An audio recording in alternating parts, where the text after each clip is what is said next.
metti na tabax gën koo metti man bu ma duggee ci tabax laa xam ne tabax du ay fo c'est très difficile je parle sous le contrôle de mon directeur technique donc c'est très très très difficile c'est très il a fallu que ma gëstu sax donte du ma ingénieur civil mais ma gëstu bu baax ndax ma xam ne lay def nit looy def rek fexeel nga am ci maîtrise fexeel nga am ci un minimum de xam-xam loo ci am nag doyul parce que quand tu maîtrises une chose mooy tax nga mën a vendre la chose gis nga mbir nit sax booy jaay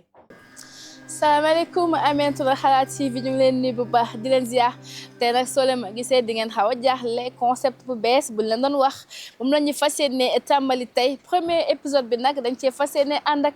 ki nga xamante ni mooy Khadija Dramé ñu gën koo xam ci Khadija Mohamed moom nag kenn ko présenté ndax lépp lu jëm ci wàllu immobilier rek moom daf ciy toog émission bi tamit noonu lay demee dañuy dem à la rencontre d'entrepreneurs yi nga xamante dañoo samp su ko defee ñi nga xamante dañoo bëgg a dugg ci le monde entrepreneurial dinañ ñeme dinañ sañ daal di song li nga xamante dem ci wàllum entrepreneuriat moo tax tey suñu épisode numéro 1 bi dañuy daal di seeti Khadija mu daal ñuy expliquer ce que c'est réellement le monde immobilier vu que Sénégal fii boo ne immobilier rek sa xel da dem ci li nga xamante ni moo di Baraka immobilier dañuy daal di seeti Khadija rek su ko defee rek mu gën ñëw mën a expliquer lan mooy réellement le secteur immobilier fii ci biir Sénégal.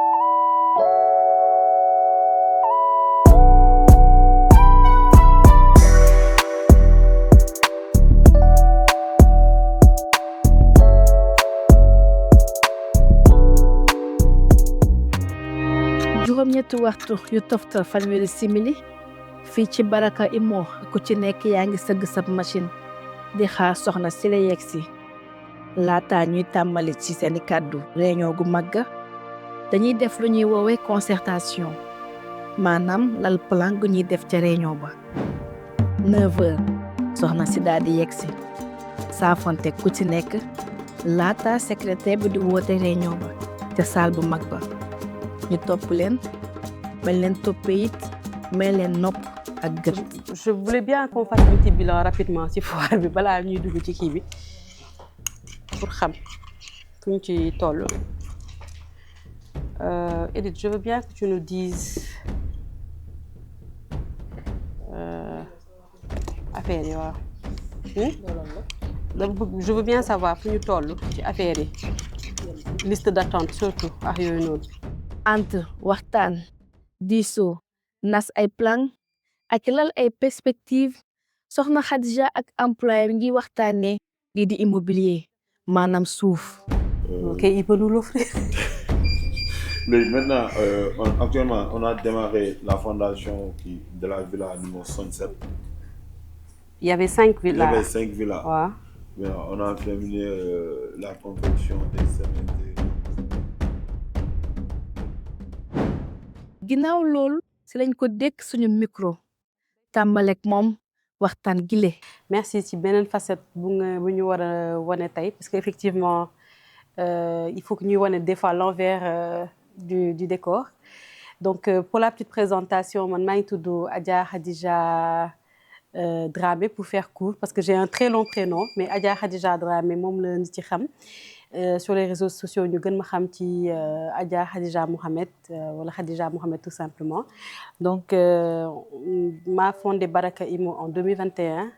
waaw mu nekkoon une agence classique une agence immobilière classique qu'on a démarré vraiment de pratiquement rien seul ci suñu kër dem ak moyens yu limité mais comme ni ñu koy waxee rek ak ngëm-ngëm bu fort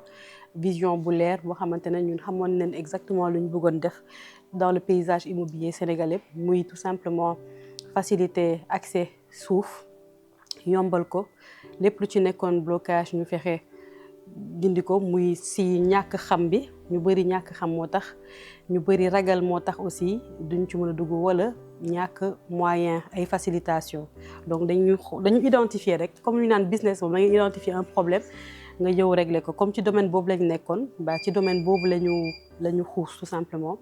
donc loolu moo indi Baraka Immo macha allah sénégalais yi accueillir ko vraiment avec beaucoup d'engouement ñu santé leen ko bu baax léegi de fil en aiguille on a suivi vision bi ak ligne directrice bi nga xamante ne moom lañ amoon li ñu bëggoon après avoir faciliter l'accès au foncier si ñu bëri démocratiser vraiment xam nit ci xam suuf nu muy demee ku ko bëgg jënd nooy def looy éviter looy waral def yooyu yëpp ñu def ci vraiment dox ci ay jéego léegi la prochaine étape c'était de faciliter l'accès aux biens finis parce que au début c'était les terrains voilà donc suite logique bi après terrain c'est kër tabax et cetera soit mu nekk villa wala mu nekk appartement donc si la Baraka Holding juddoo Baraka Holding donc benn nekk holding boo xamante ne dafa regrouper plusieurs domaines de l'immobilier mu am construction am services yi tout ce qui est gestion immobilière ay syndic tout ça am na Baraka Invest aspect investissement yi ñi nga xam dañuy bëgg juste investir après voilà noonu la ñu développer plusieurs services autour de l'immobilier de sorte à ce que soo ñëwee ci ñun da ngay am vraiment une offre 360 degrés boo xamante ne sur toute la chaîne vraiment ci suuf si ci tabax bi ba ci dëkkuwaay bi ba ci même décoration bi aménagement bi ba ci après gestion bi boo demoon par exemple ba am sa appartement wala sa maison ba meubler ko ñu war la ko gérer wala ko aménager yooyu yëpp dañ koy def donc soo duggee ci ñun vraiment lépp da nga koy retrouver donc loolu moo indi Baraka Holding après récemment si lañu ñëw créer Kawsar Luxury Properties boobu vraiment beneen niche la de clientèle boo xamante ne aussi bu existé woon boo xamante ne dañu doon bëgg ñu accompagner leen vraiment pour dissocier les deux services ñu def voilà deux trucs mais qui ont le même cœur la même vision les mêmes valeurs c'est juste que c'est deux entités différentes mais avec la même rigueur de travail la même volonté de bien faire voilà mais bu nekk ak ay branches voilà c'est ça. maanaam c'est pour tim bu kuré ak beneen bi nga xamante ko moo di ak ñi nga xamante ni mooy machallah voilà c'est ça voilà vraiment Baraka c'est pour la facilitation parce que immobilier solidaire la ñu woote maanaam immobilier bu accessible bu mettiwul boo xamante ne lu waay am mu ndaw mu bëri war nga mën a am Kawsar nag comme ni ko tur bi di woowee c'est vraiment l'abondance ñi nga xamante ne vraiment budget bi du problème xam nga voilà am nañ moyen comme àdduna moom yàlla ñaar yëpp la lépp am te ñëpp aussi bëgg liggéey avec des personnes professionnelles ñu xam ne lu ñuy def te dañ koy teg ci yoon moo tax voilà bëgguñu trahir bi esprit wu bële moo tax ñu dissocier ko voilà loolu la. mais comment vous est venue l'idée de créer Baraka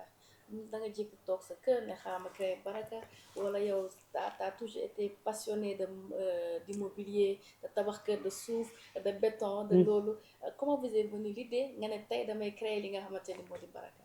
alors bi ñu créé Baraka li ko waraloon mooy dama amoon expérience ci immobilier tout simplement dama dugg ci immobilier vraiment par hasard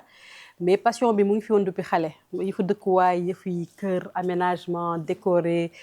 daf ma yàgg neex dama ko yàgg bëgg et tout donc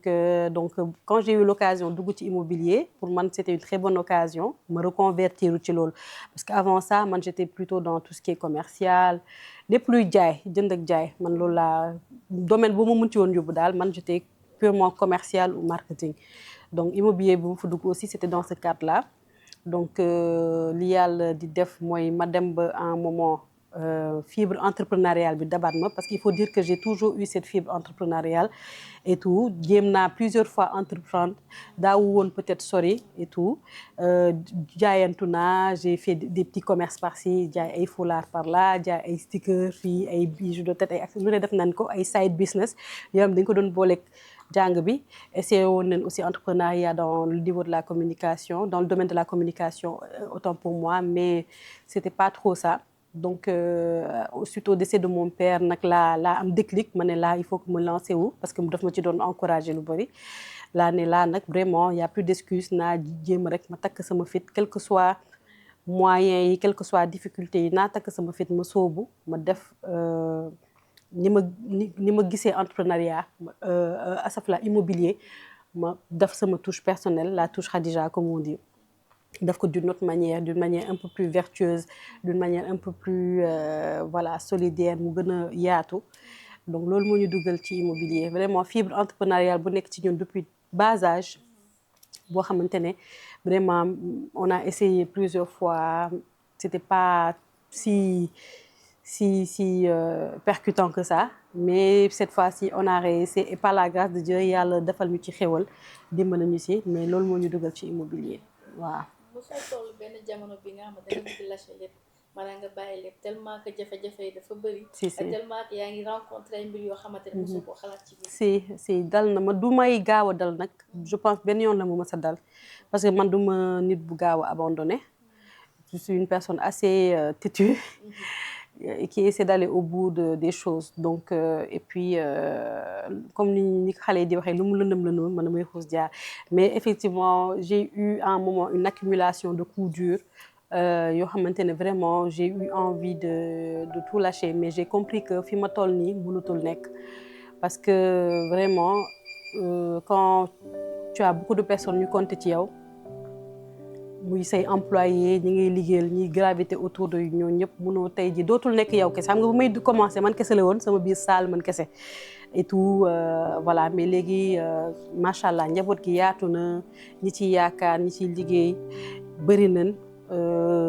aussi les clients qui attendent parce que pour moi je pense que on n'a pas fait ne serait-ce que un atome de lu ñu bëgg def à l'échelle nationale en termes d'accès au foncier parce que le gap il est encore là on se rend compte qu'il y a beaucoup de choses à faire donc voilà donc effectivement léeg-léeg difficulté yi ci suñu domaine bi foncier bi c'est très compliqué lenteur yi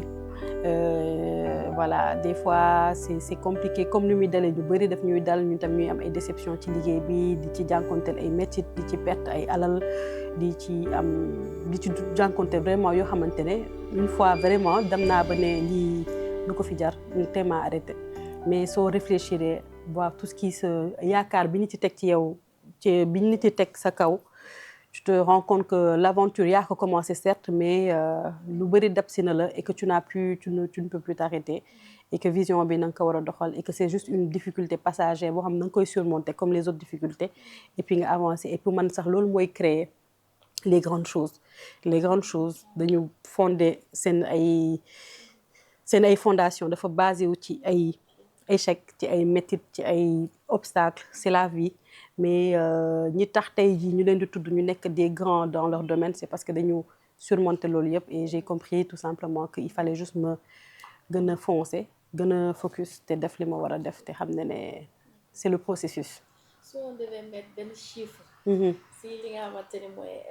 échec parce que échec mën na nekk ci côté bu nekk. mën na nekk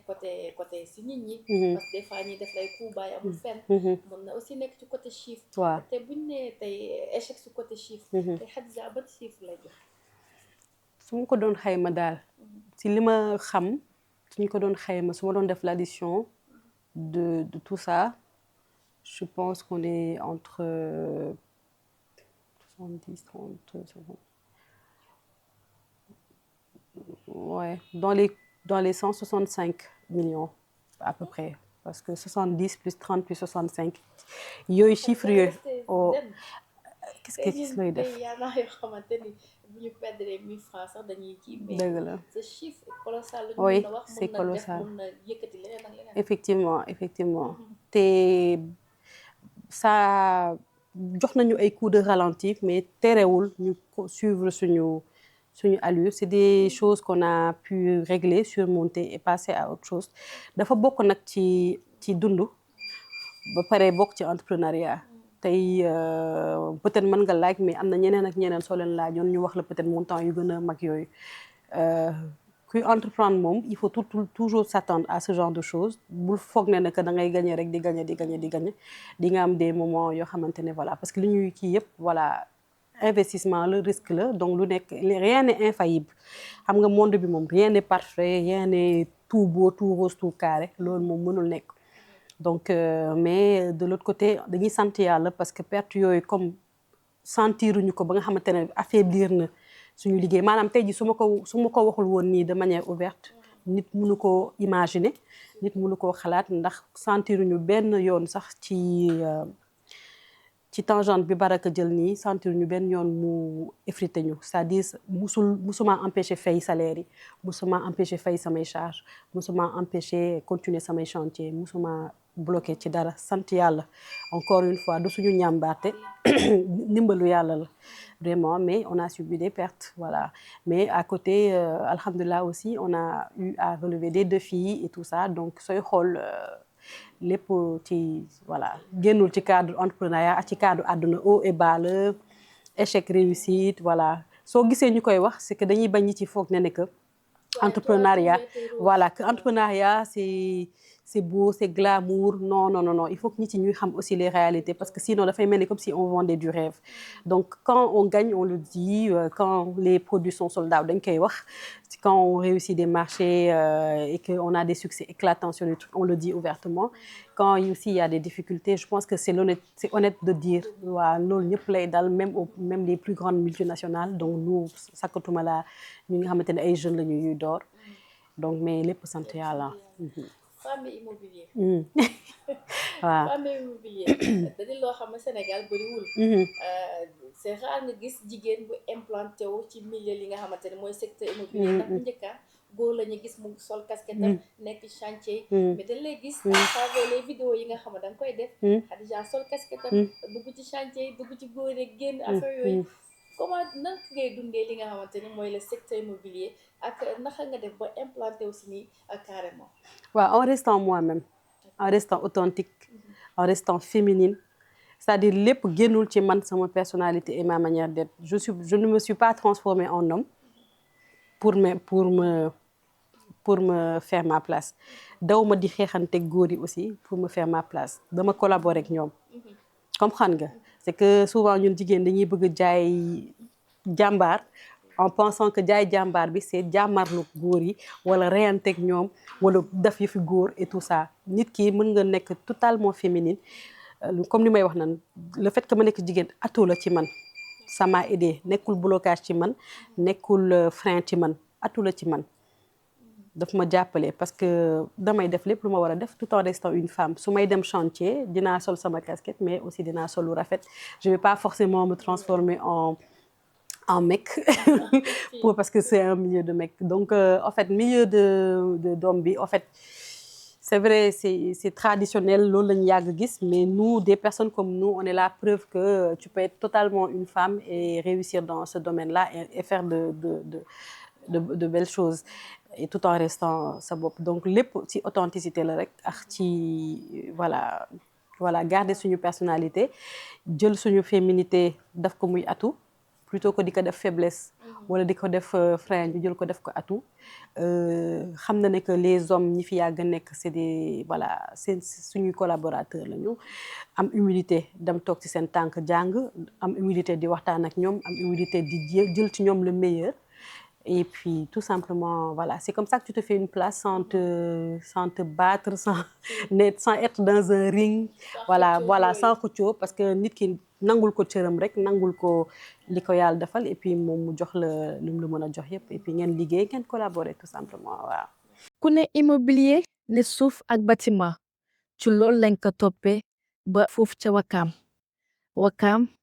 un chantier rempli d'histoire ginnaaw bu mu fa bàyyeekoo ba tax sax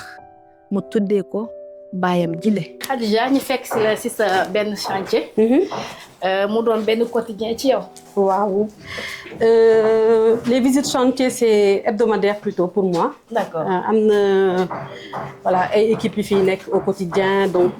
on essaie au moins une fois par semaine. de faire le tour des chantiers. D'accord c'est pas évident. avec tout le reste des choses qu'on doit faire. mais voilà c'est ça le programme. et tout ça donc là on est sur un des chantiers après peut-être on ira voir un autre chantier. D'accord donc voilà. dañuy ñëw xool. l'évolution des travaux et tout ça. venir voir par nous-mêmes quoi. am na ñu ciy liggéey des personnes qualifiées et tout mais bon c'est bien aussi ngay ñëw. D'accord di xam voilà au-delà des chiffres et des rapports qu'on t'envoie. voir et puis am na un œil boo xamante ne da nga ko ciy apporter. pour apporter voilà gën a perfectionner les choses et tout ça et puis voilà. l'état des lieux. loolu la. c'est ça. parce que même sa réunion may dégg. tout le temps nga insisté ci perception. perception le mot revient tout le temps. Khadija dafay topp ci li perception de trop wala. waaw c'est parce que en fait xam nga rek quand tu es un petit peu perfectionniste et que tu veux bien faire les choses. et que ñu naan dafa am ñoom amuñu droit à l'erreur quoi. xam nga nit moom. ku la wóolu. jox la ne la tabaxal ma wala wóolu la. jox la xaalis ko jaay ma appartement wala. voilà immobilier projet de vie la. da ngay gis koo xamante ne vraiment li mu liggéey ci biom yëpp. mu da ko tënk ci. benn investissement immobilier. donc kooku. bëggul rater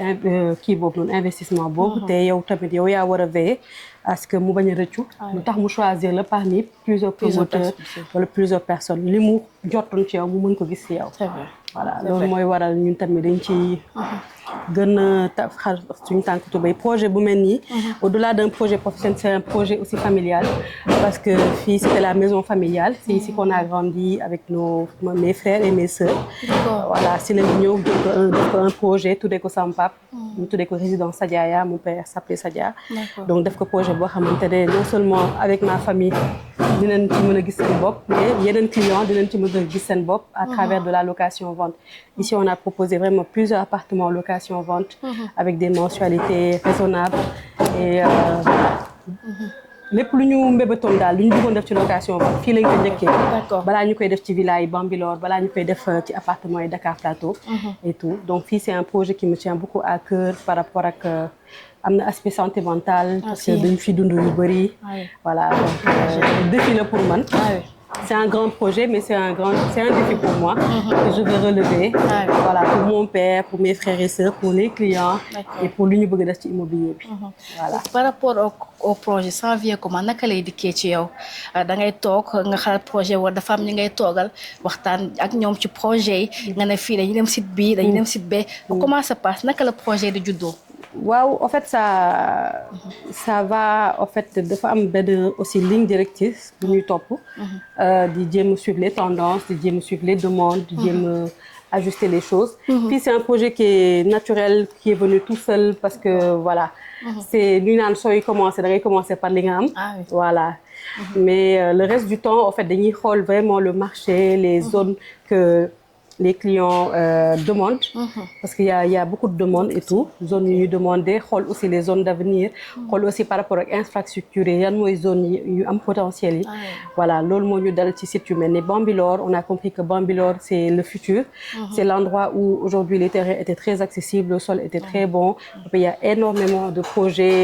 de cités des projets même de sociétés étatiques en jëm ci immobilier bi foofu.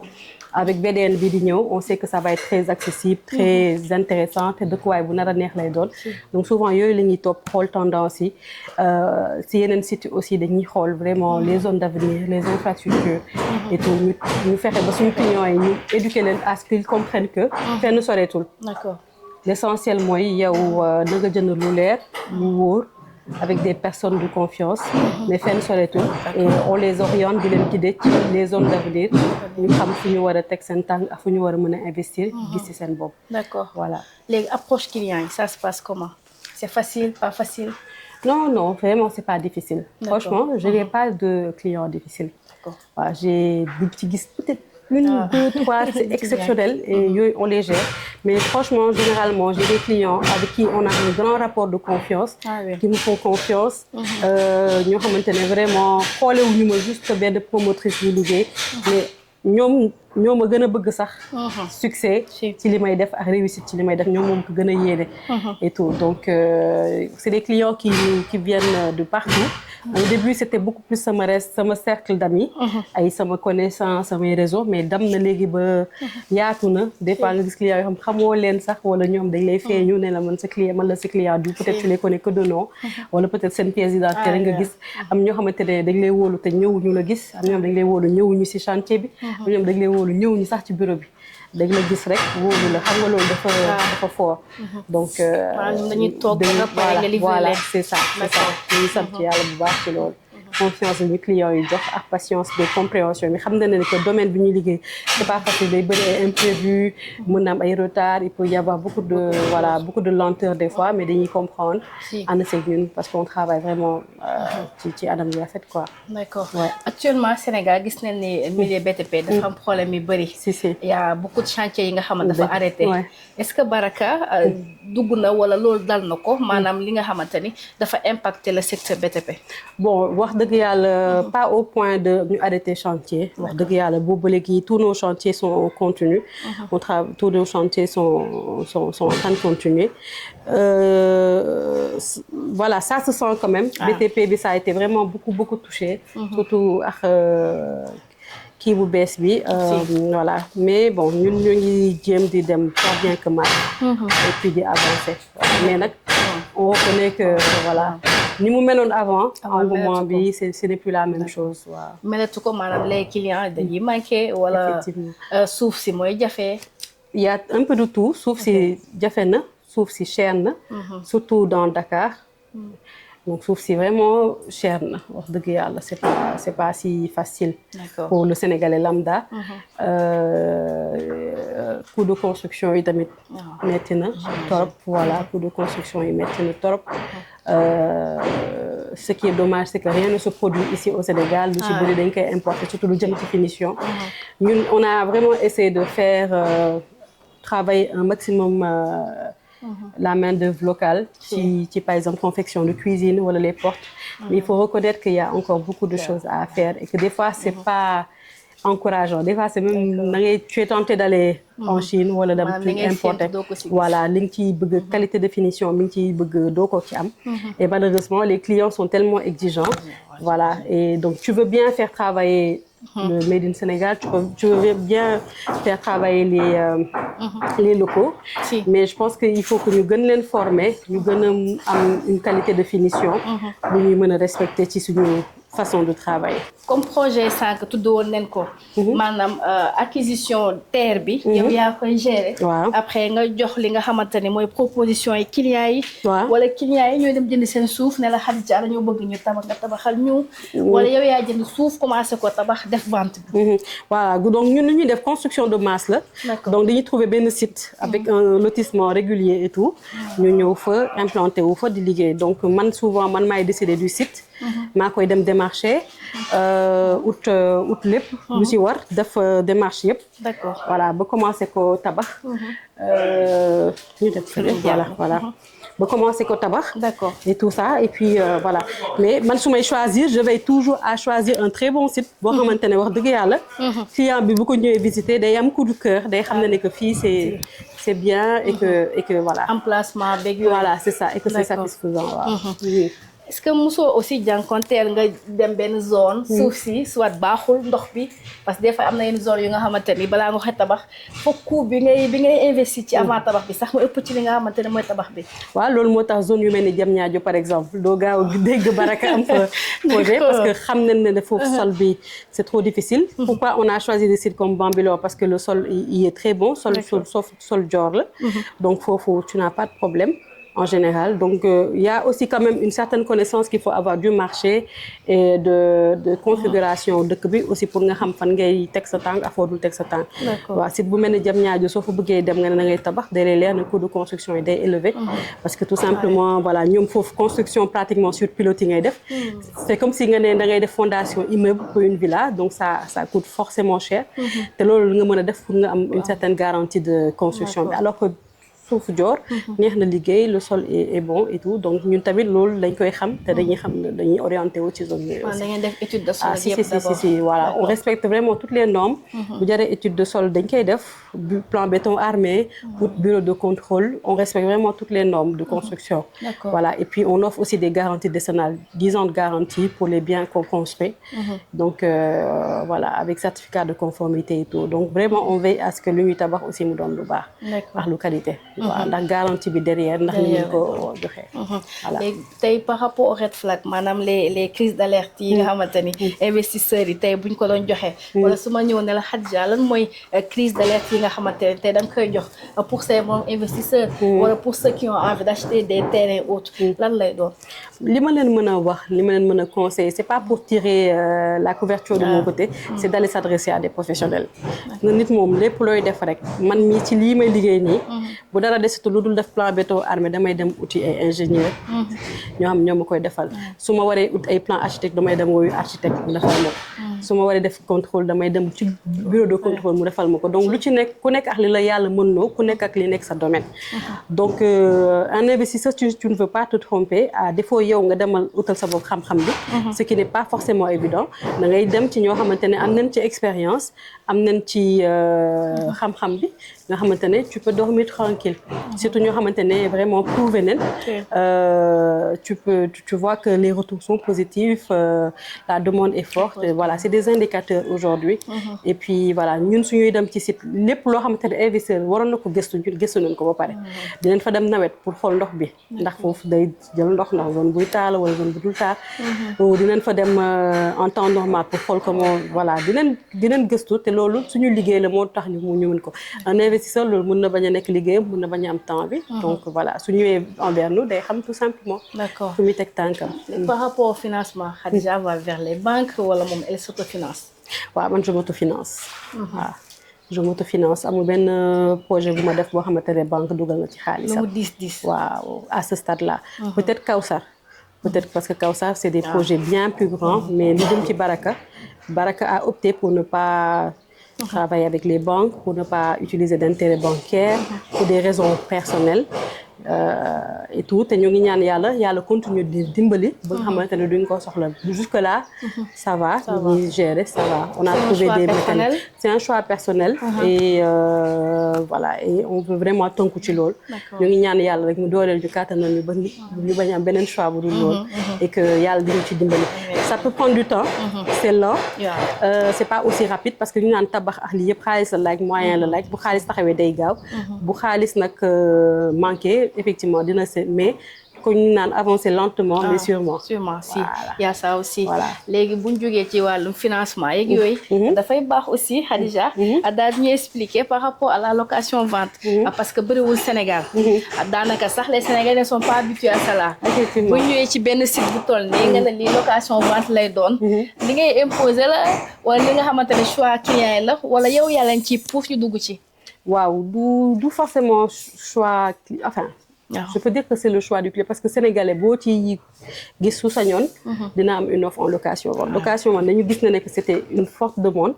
ñu gis ne que c'était un bon système à l'époque suñuy parents yi c'était un bon système un bon mécanisme qui permettait à nos parents d'être propriétaires sans ñu yëg ko ñu jékki-jékki gisatuñu ko politique d'habitat boobu disparaître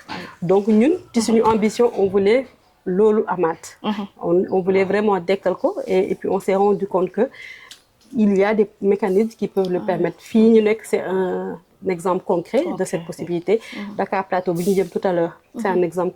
concret que comme je crois que c'est une possibilité même Bambilor bi ñu jógee c'est un exemple concret comme quoi que c'est possible pour man c'est une question d'ambition et de volonté et voilà li naan ak ndimbalu yàlla voilà mais pour man volonté la moo tax li may wax tout à l'heure immobilier dafa nekkoon à un moment benn secteur boo xam dañ ko def bu élitiste maanaam mu mel ni ñi am moyen daal ñoo mën ku nekkul salarié amuloo compte bancaire amuloo plan épargne logement wala voilà amuloo bulletin de salaire wala yooyu mu mel ni voilà dañu lay exclure voilà et ñun on s'est dit et loolu c'est vraiment une écrasante minorité dont laa mën a wax mais l'écrasante majorité c'est vraiment les gens qui sont dans le service dans le secteur informel ñi nga xamante ne ay taaba la ñi xam seen business bopp lañ yor ñi xam ay entrepreneurs lañu ñi nga xamante ne ils travaillent dans voilà à leur propre compte ils ne sont pas forcément fonctionnaires ou salariés d'une grande entreprise etc nga xamante ne tamit quand même am nañ droit am kër waaw am nañ droit am kër am nañ droit bëgg am kër ndax kër sutura la kër sac la nga mën ci sécuriser sa famille ñu xam ne que soo fi nekkee soo fi nekkul au moins loolu problème boobu réglé nga ko et j'avais l'impression à un moment que cette grande majorité dañ leen exclure parce que dafa am entreprise moo doon liggéeyee souvent même des enseignants nga xam c'est des fonctionnaires et même des fois des médecins dañu doon woo du ñu laaj suñu leen expliquer suñu offre yi ils se sentaient exclus et je sentais une certaine frustration ci seen wax d'accord imagine nga gis benn produit mu intéressé la nga woote ñu ne xamal ne apport bi nangam la wala mention nga xam ne que voilà dama doon sentir benn frustration et ça me touchait je me disais je sais pas quand xaw ma kañ lay doon wala mais en tout cas bés bu ma amee moyen bi wala possibilité bi dinaa fexe ba nga xamante ne cette grande majorité des Sénégalais nga xamante ne ils n'ont pas ces accès à ces moyens à ces choses là ñu mën a prétendre à être propriétaire lu mu ndaw bu dul kër mu nekk terrain bu dul appartement mu nekk même bu dee un terrain de 150 ou de 200 mètres carrés dans Dakar dans Mbour dans Thiès wala dans n'importe quelle région moi ce que je veux c'est que chaque Sénégalais am lu mu moomal boppam mu ndaw mu bëri voilà ku nekk à ton niveau et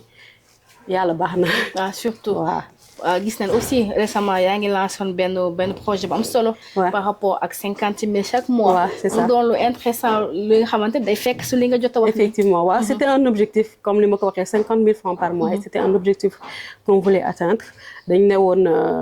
dañ njëkkee commencé à 250 000 bi ñuy def les moratoires dañ ko commencé à 250 000 alhamdoulilah ça s'est bien passé ñu def yeneen site après de plus en plus on cherchait à faire des budgets moins élevés on a fait 204 000 on a fait 166 000 on a fait 83 000 léegi nag ñu bëggoon 50 000 d'accord léegi il fallait trouver un produit boo xamante ne mën nga ko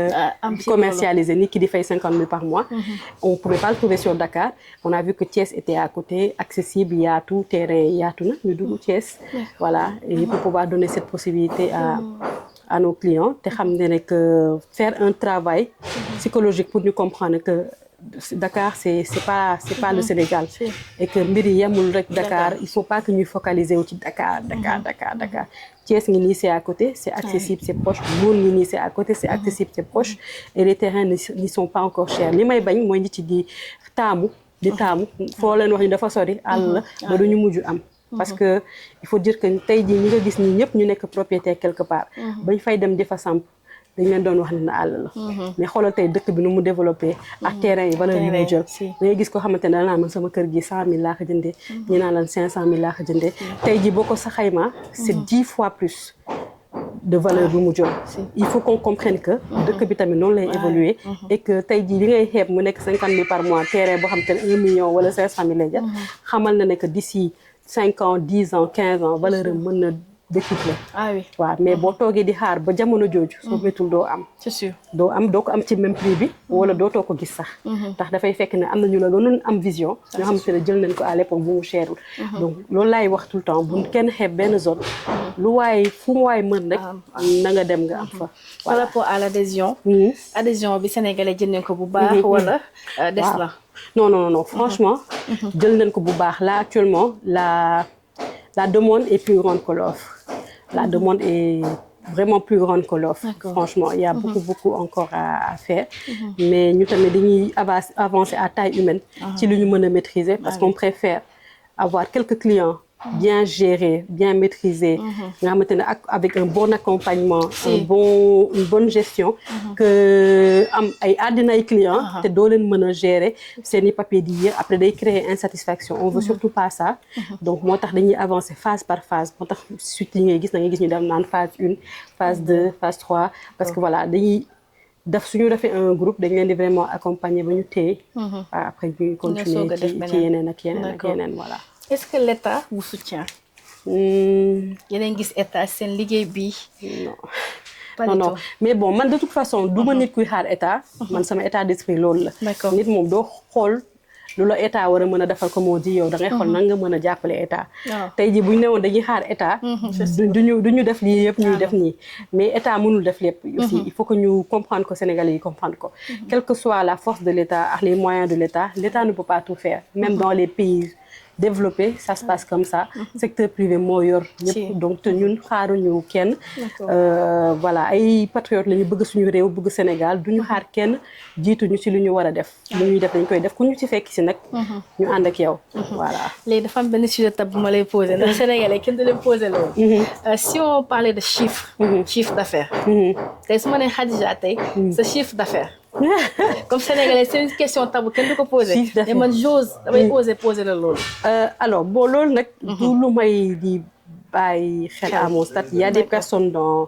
l'équipe yoo xam ne ñoom loolu la ñuy toppatoo di génne les chiffres d'affaires mensuels hebdomadaires à l'année bëgguma di ci focaliser wu parce que dafa doon loo xamante ne ça peut te faire dormir sur tes lauriers wala mën na biaiser sa vision man damay jàpp ne defuma dara aw ba dara dama war a def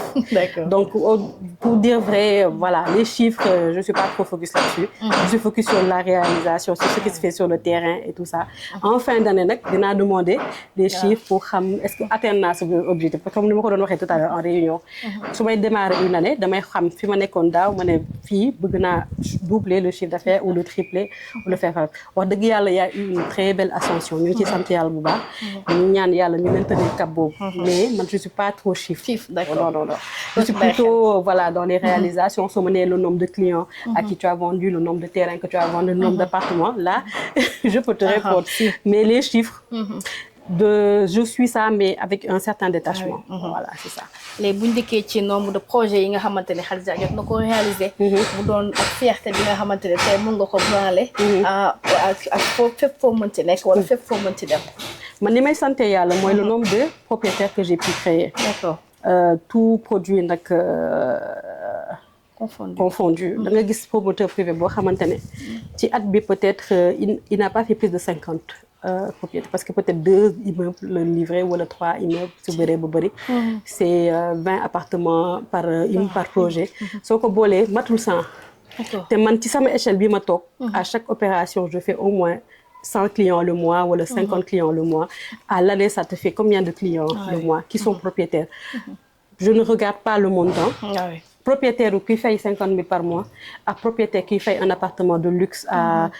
qui paye plein pour la yamale pour moi propriétaire la c'est l'objectif comme li ma la waxee foo mënti am yow da nga am loo xam yaa ko moomal sa bopp ci côté boobu laay raisonner en fait donc man sama fierté aujourd'hui c'est de dire que je crée chaque année des centaines de propriétaires pendant que peut-être un autre promoteur classique qui évolue dans le luxe peut faire 1 ou 2 opérations l'année et s'en contenter un groupe restreint élitiste de personnes moi j'ai permis à des góorgóorlu à des commerçants à des fois à des domestiques à des étudiants d'être propriétaires man loolu mooy sama fierté loolu mooy sama li may sant yàlla ci sama liggéey bi maanaam quantité bi may permettre tey jii ñu am ñoo xamante ne xalaatuñu ko woon des fois nga gis client ne la ku ma waxoon ne naa dem ba nekk man propriétaire duma ko gëm di la sant di la ñaanal parce que permettre nga ko bu mënu woon fay 10 millions wala tal muy fay 100 000 wala 200 000 wala 300 000 loolu il s'est rendu compte que dem na ba atteindre objectif boobu mais loolu mooy suñu satisfaction waaw parce que bu doon vraiment juste faire beaucoup d'argent xam nañ fu ñu doon dem immobilier haut de luxe haut de gamme au standing le luxe où des clients ne comptent pas ils payent comme ils veulent ils mën na la faire un gros virement ou t'apporter un sac d'argent c'est pas du loolu moo ñu yor c'est man sama satisfaction vraiment maa ngi koy am ci clients yi di ma fay par mois nii mais ma xam ne que maa ngi leen di permettre ñu nekk propriétaire benn coup de pouce voilà c'est ça d'accord léegi boo doon def benn dissertation ci li nga xamante ne moo di immobilier pour ñu bëgg a topp sa tànk wala pour ñi nga xamante ne ils ont envie lancer wu ci li nga xamante ne moo le secteur immobilier bu la ne Khadija dafa benn dissertation bu ndaw rek la nga leen di jox li ma leen di wax mooy nañu jéem a maîtriser lu ñuy def parce que foncier bi métti na tabax gën koo métti man bu mu duggee ci tabax laa xam ne tabax du ay fo c'est très difficile je parle sous le contrôle de mon directeur technique donc c'est très très très difficile c'est très il a fallu que ma gëstu sax doonte du ma ingénieur civil mais ma gëstu bu baax ndax ma xam ne lay def nit looy def rek fexeel nga am ci maîtrise fexeel nga am ci un minimum de xam-xam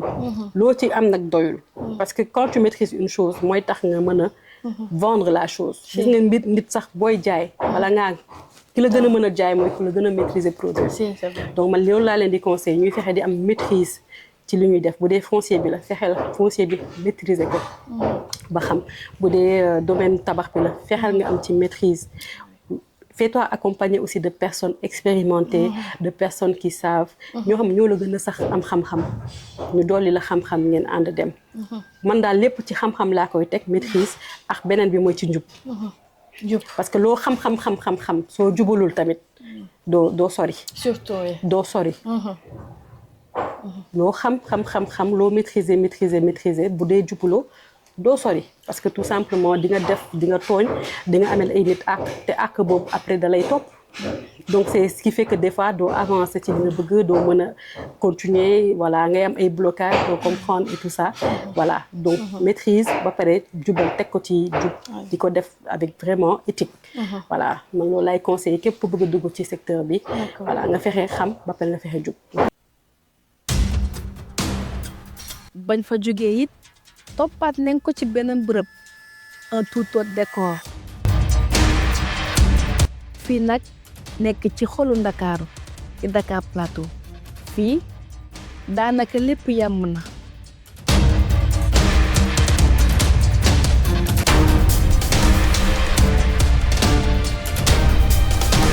ñu ñëwaat ci beneen projet bu situwaat ci beneen lieu mu nekk beneen projet bi nga xamante ni boo ko gisee da nga xam ne projet à envergure la naka la projet bi aussi dikkee yaa xam toog xalaat ko wala nu fa demee noonu non projet bi c'est devenu opportunité la bu ñu saisir c'était un projet boo xam ne ñu ko confié woon à la vente ñu gis ci beneen potentiel ñu gis ne que war nañ ci mën a def leneen lu dul forcément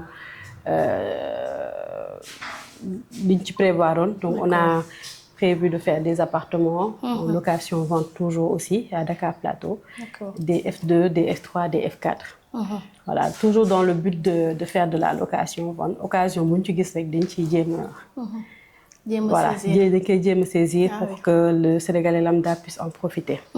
donc c'est comme ça bii si Kawsara Luxuring bi la bokk non bii moom ci Baraka bi la bokkoon mais bon suñu doon xool côté segmentation daanaka on peut dire que dugg na ci Kawsar mais bi ñu koy lancé Kawsar n'existait pas encore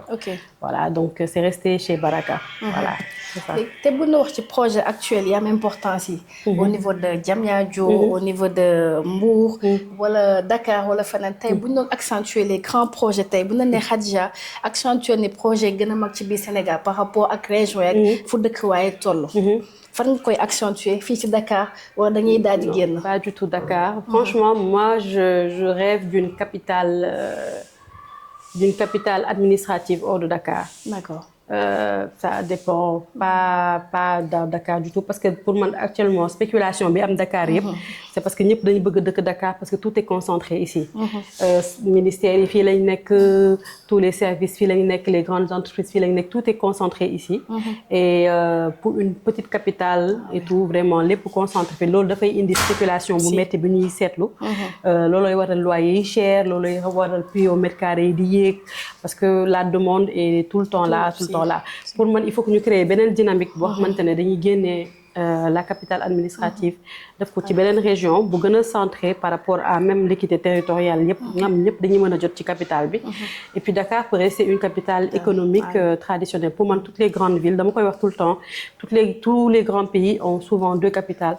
et tout sooy xool c'est l'exemple du Maroc c'est l'exemple de la Côte d'Ivoire c'est l'exemple de l'Afrique du Sud du Nigeria etc pour man dëkk dafa war a am ay mégapôles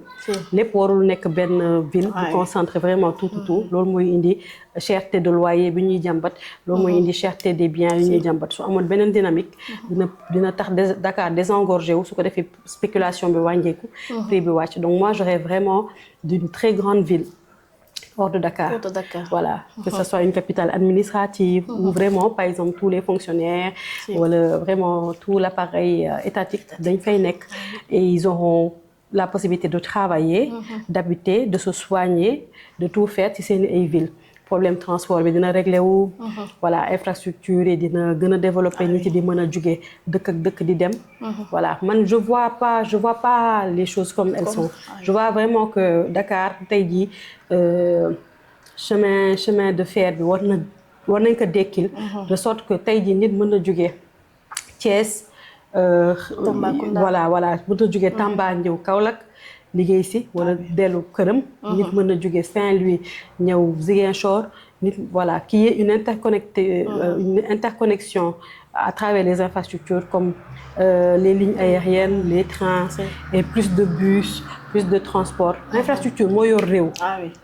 voilà toutes ces zones qui se développent aujourd'hui se sont développées parce que soit benn VDN dafa jaar wala benn autoroute dafa jaar wala dara donc mais est-ce qu'on peut attendre à ce que Baraka commence def yenn travaux yu mag pour État why not pourquoi pas d'accord pourquoi pas comme li ma la wax rek ñun ay ndaw réew mi lañu man mii di wax ak yow je suis un pur produit du Sénégal. fii laa juddoo fii laa jàngee primaire ba étude supérieure fii laa liggéey fi ma musuma dem feneen lu dul ay vacances ak yooyu noonu. donc man je suis un pur produit du Sénégal ba pare nekk une personne qui aime profondément son pays. comprendre nga dañu bëgg suñu réew ci aspect yëpp ci suñu yaa ngi koy wax tout à l'heure ci suñu consommation ci lu ñuy sol ci lu ñuy lekk ci lu ñuy dëkk lu ñuy def tout le temps dañuy préférer le Sénégal et les Sénégalais. donc ñun lu ñu gis na que Sénégal soxla na ko te ñun ñu war ko mën a am en tant que ndaw mooy suñu giving back parce que le Sénégal nous a tout donné c'est un pays qui nous a vu grandir qui nous a vu s'épanouir bëgguñu beneen réew bu dul suñu réew amoon nañ possibilité dem fu nekk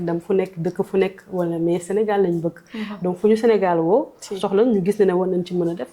dañ ciy def donc si aujourd'hui l'État a besoin de Baraka Imo ou de Khadija on est totalement prêt à s'engager et faire un don de soi parce que c'est notre giving back surtout c'est ça d'accord léegi par rapport aux entrepreneurs yi ndaw yi nga xamante dañoo bëgg a dugg ci biir yëf yi tey bu ñu la doon def benn appel du pied tey Khadija naka nga leen di woowee xëcc leen ci yëf yi bañ a ragal parce que ñu ci bëri boo leen déggee dañuy ragal dugg ci yëf yi parce que bu ñu gisee Khadija taxaw fee ils ont peur de le concurrencer pas de le concurrencer sax mais dañuy am benn complexe bu ndaw wala benn affaire léegi Khadija naka lay xëccee ñooñu nga xamante ni ay entrepreneurs ndaw la bëgg na yegg fu Khadija yegg si tey alors marché sénégalais c'est un marché énorme Khadija xaajul bay régler xaajal comme li ma la wax même pas un atome du truc et du Khadija mooy saafara loolu yëpp donc il faut qu'il y ait beaucoup d'autres jeunes dynamiques des femmes des jeunes ñoo xamante ne dañuy continuer di bay seen waar ci domaine bi pour man concurrence amu fi ñu naan marché bi yaatu na xeetu yaatu goo xamante ne y a vraiment du tout benn nit rek mënul def lépp donc pour man ñëpp xaj nañ ci il y a beaucoup de choses à faire li may gën a encourager nag mooy ñi nekk ci région yi maanaam les gens qui sont dans les régions mooy plaidoyer bi may faral di def tout le temps il faut qu'on arrête de penser que l'immobilier se limite à Dakar sooy xool Sénégal ci tabaski bi nii rek da nga koy sentir ñi dëkk Dakar bëriwuñu sooy xoolal julli bu amee wala dara bu amee ci ñëpp ñu ñuy demee ci nga xam ne Dakar ñu bëri dëkkuñu fa léegi maanaam liggéey moo leen fi indi wala vie économique beeg yooyu noonu mais ku ci nekk am nga foo jóge soit yaa ngi jóge Fouta wala yaa ngi jóge Saloum wala yaa ngi jóge Casamance léegi ñooñu ñëpp imagine ñu amoon possibilité nekk propriétaire ci seen dëkk te pourtant les possibilités sont là da nga gis ñoo xamante ne ils ont la possibilité am ay suuf dans le domaine national de manière disons limite gratuite mais duñ ko xalaat parce que dañu jël tellement suñu priorité def ko ci Dakar donc man damay vraiment encourager nit ku nekk ci région bi nga nekk nga jéem a xool foncier bi fu mu fa toll ak noo mën a permettre waa dëkk bi ñu jot ci jàppale leen ci loolu ci ay démarches ci ay encadrement ba nga xamante ne ku nekk propriétaire dans Dakar aussi si tu es à Thiès ou à Saint-Louis ou à Tamba c'est toujours bien c'est de la valeur ça va prendre de la valeur et puis mën na xëy zone bi dëkk bi gën a développé wu en termes d'infrastructure ba nga xamante ne nit yi soxlatuñu ñëw Dakar bu boobaa c'est intéressant waaw man ci cadre boobu laa leen di gën a encourager te laay encourager vraiment tous les Sénégalais surtout waaw damay dégg sànq nga ne concurrence amu ci yëf yi mais si concurrence am na ndax am na ñi nga xamante ne ñu ngi jógee au niveau de l'international comme y a les Turcs y a les Indiens y a ñeneen ak ñeneen ñi nga xamante ne gis ne leen léegi ñu ngi implanté wu ci secteur bi est-ce que duñ leen handicapé un tout petit peu non duñ ñu handicapé dans la mesure que c'est un vide te vide boobu ñun ñoo ko bàyyi moo tax ñoom ñu ñëw di ko combler. Il y a un énorme vide boo xamante ne Sénégalais justement effectivement nekk combler wuñu ko. ba nga xamante ne les gens ils ont vu ce potentiel. loolu lu mu lay won mooy. Sénégal potentiel bi mu am ndax ñoom duñu intéressé wu ci lu amul potentiel. Chinois, Turcs, tout ça, les Indiens, de nous intéresser au ci lu amul potentiel. Donc ça veut dire que le potentiel est là et il est énorme. Léegi nag c'est à nous de voir nous les jeunes Sénégalais. Est-ce qu'on va laisser les étrangers venir s'accaparer de tout. Je ne dis pas s'accaparer, mais remplir suñu lu ñu war a def ñun. Li nga xamante ne ñun ñoo ko waroon def ñoo ci gënoon mieux placé. bu ñu ko deful on ne peut pas interdire aux autres de le faire. Parce que on est dans un monde économique ouvert. Donc mais lu ñu war a def mooy justement nekk fii. Et puis aussi que ñun entre Sénégalais ñu doolelante suñu biir. Préférence nationale bi ñuy wax. tey jii soo gisee benn Khadija gis keneen ci wet bi. Khadija di doomu Sénégal juddoo fi màggee fi. lu mu mënti am. fii la koy consommer. xam réalité aussi. xam réalité lu mu mënti am fii lay dem jéemul maanaam problème du am mu jël ay valise am jëri dem yoonam comprendre nga ay impôt am fii la koy fay ay employé am fii la leen di def maanaam moom sotti ci def ci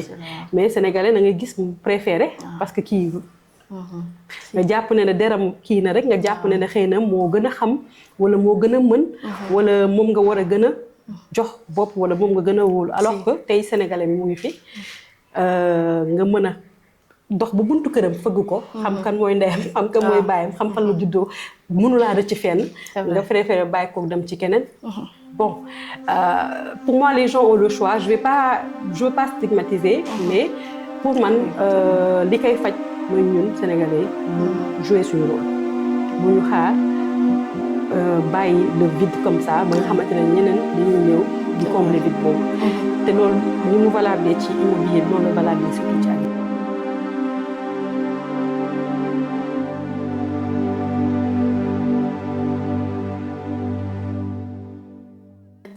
nañu quelques chantiers gis neen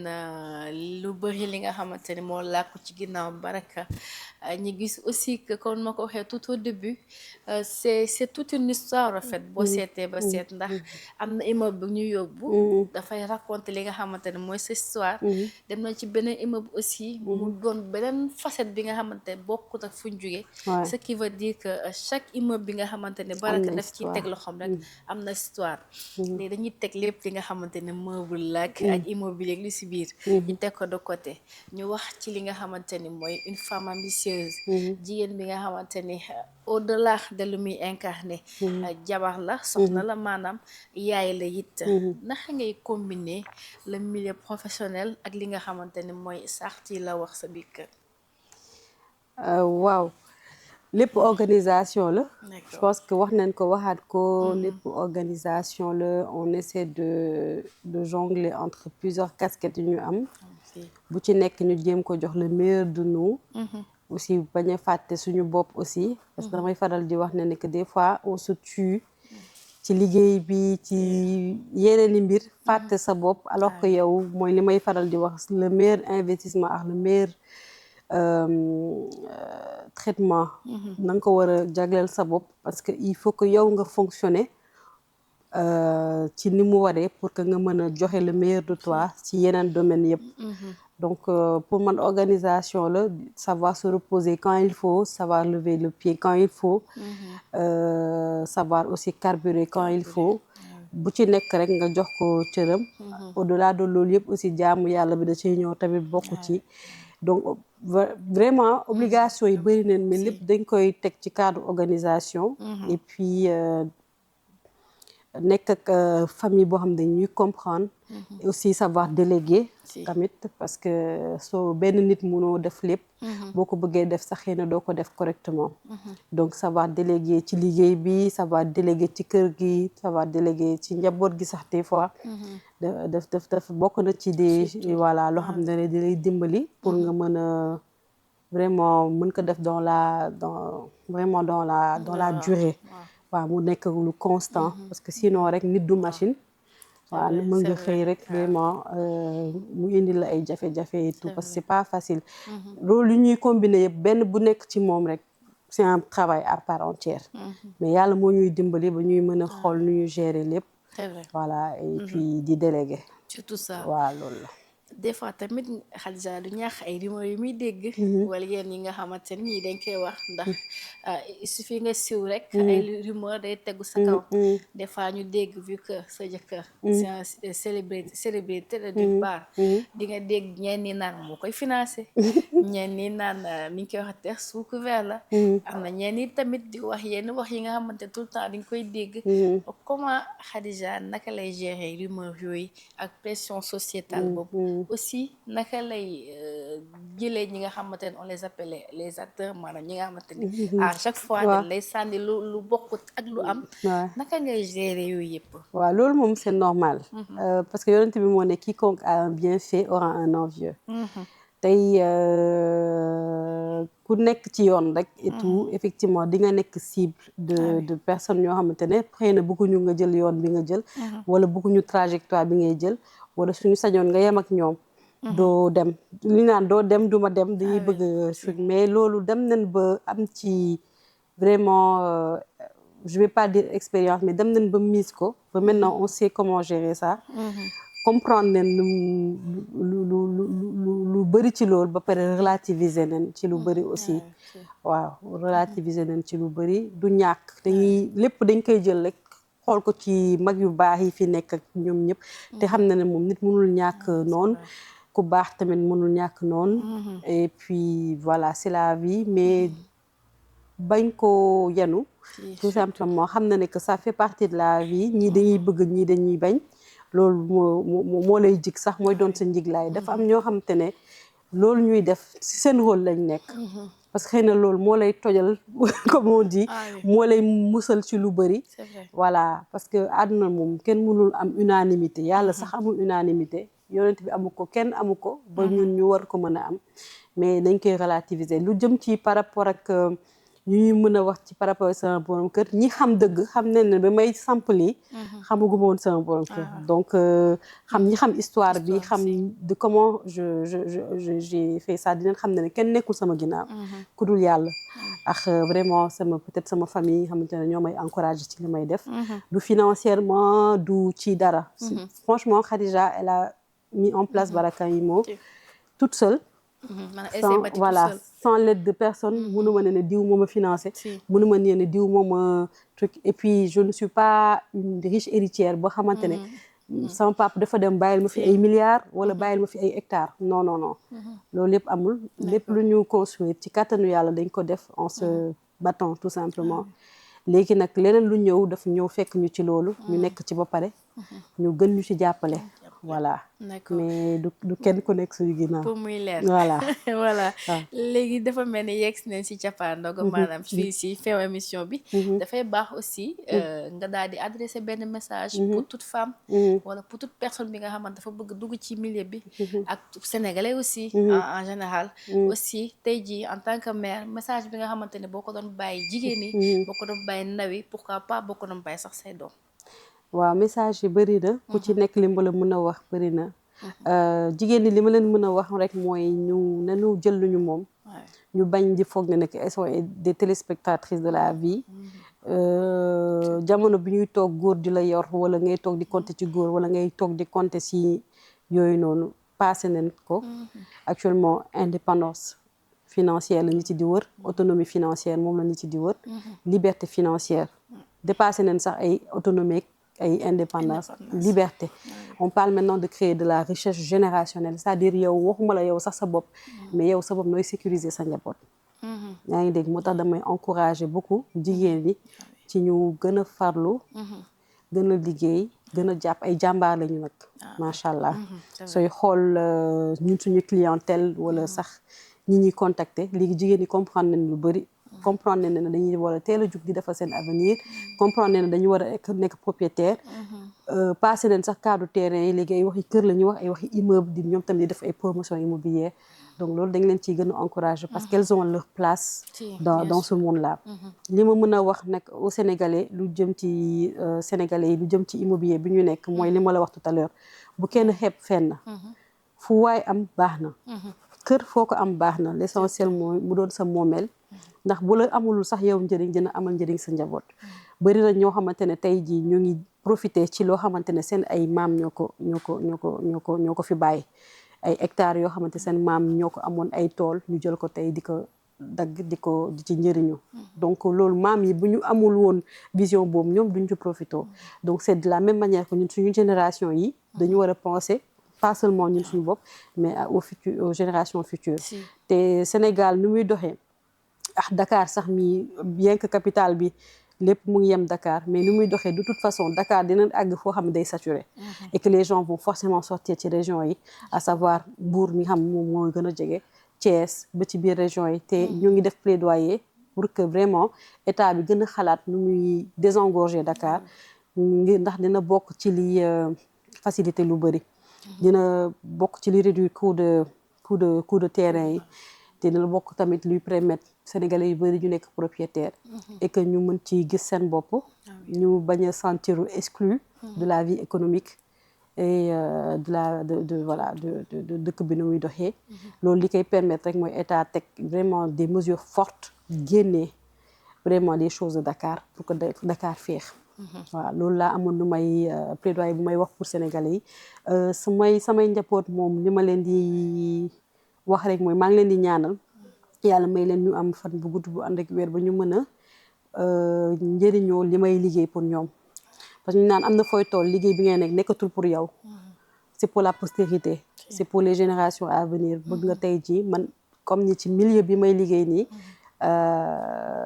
Aliou Sow moo ci sama référence machallah Aliou Sow bu CSE donc gis neen moom donte dem na bàyyi na fi impact bu extraordinaire il a laissé un impact social un impact économique liggéeyal na famille am ak des générations et des générations ba tey jii il est resté dans la tête de tous les Sénégalais ba ñu koy tuddee ay boulevard ba voilà man ku mel noonu référence la ci man bëgg naa tey li may def mu doon loo xamante ne day am impact bu durable ay dans 50 ans dans 60 ans dans 70 ans même si je ne suis pas là on dira que dans les années 2020 et tout il y a eu une dame qui s'appelait Khadija Dramé une Sénégalaise qui a révolutionné l'immobilier au Sénégal qui a ravivé la location vente qui a apporté sa touche et qui a permis à des milliers et des milliers de personnes d'être propriétaires vraiment loolu moo nekk ci sama xol donc sama njaboot aussi loolu laa bëgg ñu xam ne que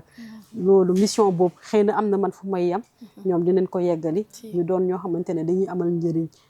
seen réew amal njëriñ umma bi yëpp amal njëriñ vraiment toute l'humanité voilà macha allah Khadija xanaa ñu bàyyi rek nga tàggu internet yi rek benn yoon incha allah. waaw ce fut un plaisir Rama de passer cette journée avec toi am nga chance nag ndax waroon nañ dem Bambilor waroon nañ dem génn Dakar dem Mbour mais xam nga lépp xajul ci benn journée duñu naan 24 heures gàtt na bëri na enfin gàtt na gudd na mais lépp xaju si on a essayé de faire quelques trucs pour montrer notre quotidien en dehors du bureau. D'ailleurs, moi, je ne suis pas trop au bureau. Nous savons que je passe très peu de temps dans les bureaux. Je suis plus sur le terrain et tout ça. Et donc, j'espère que nous sommes sétane, dinañ ci gis seen bopp et que discussion bi dina leen amal njëriñ et que bu doon am na ci ñoo xamante ne ñu ngi bëgg a dugg ci milieu bi que dina leen yokk courage muy góor muy jigéen surtout muy jigéen xamal na ne que benn sœur ñi nii di ci góorgóorlu di faire son petit bout de chemin lentement et sûrement et que ñoom tamit mën nañ ko. entre courage détermination Khadija ngi woy saa su ne di xool naka lay jëmmalee secteur immobilier fii ci biir Sénégal ba tax na kenn du tudd immobilier daal di ko ciy seppi mu samp ci ba dëgër daal di jëmmal bërëb bi la di Baraka Immo ba képp kuy sénégalais foo mënti nekk ak lépp sa poos attan nga mën a am lii di la suuf.